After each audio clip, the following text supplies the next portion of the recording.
Oh, well, okay. I'm interested. Okay, let's go into this a little bit. I'm interested in what you're seeing, where you're seeing that.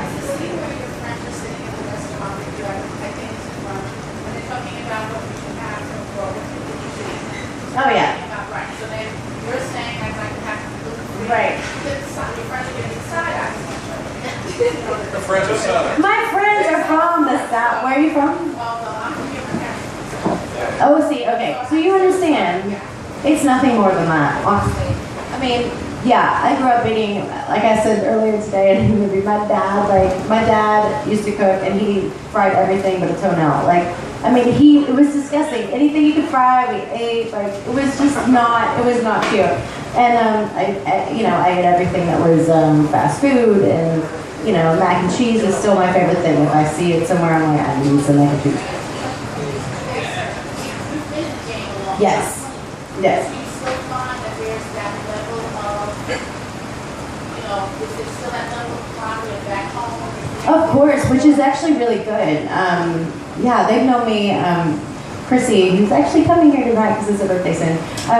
Chrissy and Mindy both, our parents, our moms were, they met in 9th grade and they grew up through high school, and our dads, and so they're like sisters to me. I mean, I don't know them they're not friends, and so we can give each other shit about things that most people can give each other shit about, and so I feel like there is this sense of knowing each other from the beginning, and there are these things that we carry around about each other, these older things that most people wouldn't, and it's very hard, when you start this business at 11 years old, like, people still carry that with them, the whole world still carries that with them, so it's the hardest thing that I do is to try to redirect that kind of thinking, which I've added a big rock to the pile when it comes to that. But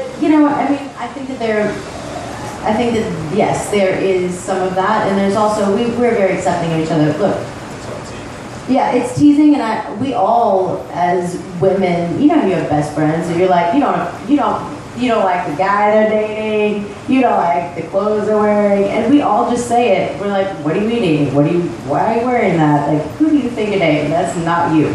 So, I mean, you all just kind of go through that, and I think that's what it is. I think it's them seeing me as the human being and not as the celebrity. You know what I mean? So. Yeah. And what about you? What do you want to know?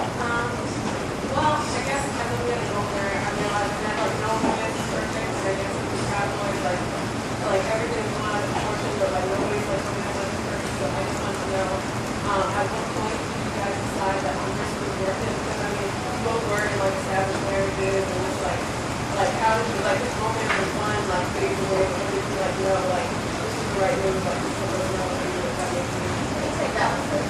Oh, wow, all right. Oh, that's a good question. I don't know if, yeah. That is a great question, actually. I guess what you know more than anything is that the situation you're in is not the right situation. I think that's what you feel first.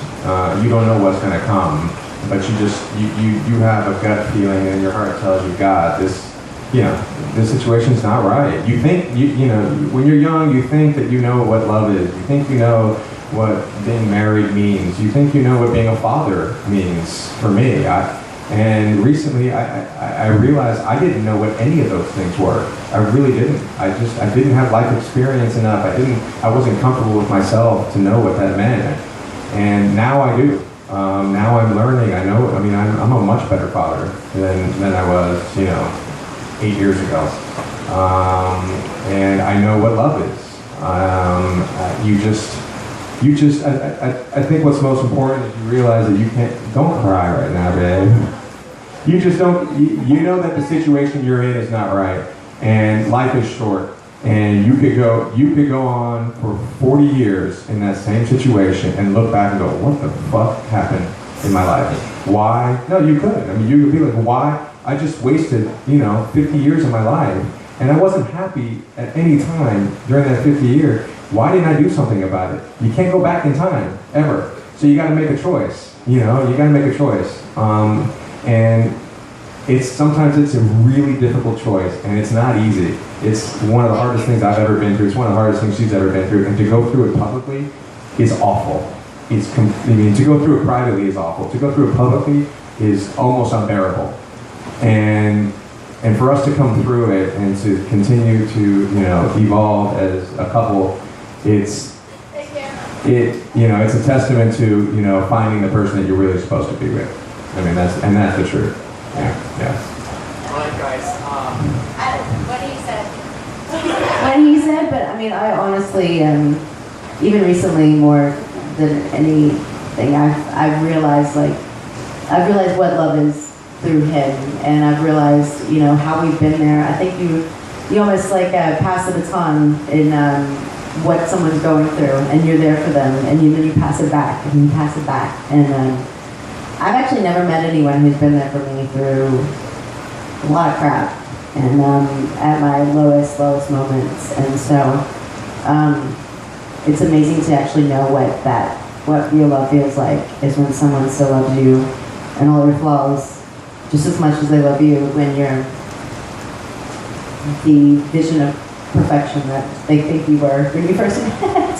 And I think that's something that I think that we can get through anything, because we've been through so much, and it's a powerful thing to know that we've already fought through so much, and that, you know what, we know how to communicate, we know how to make it through, and even though it might not be easy, we are supposed to be together.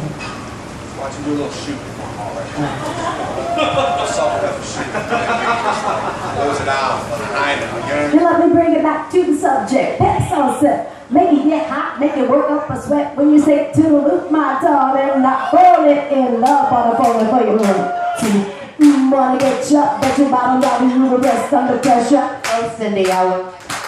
Now get your lips wet, cause it's time to have a pen. On your mark, get set, go, let me shoot to the next man in the three. Thank you, true. I went on my go, doing me cutie, so it's shoop, shooba doobie, like Scooby Dooby Doo. I love you when your big jeans, you give me nice dreams, you make me wanna scream, ooh, ooh, ooh, I like what you do, or when you do, or what you do, you make me wanna shoot.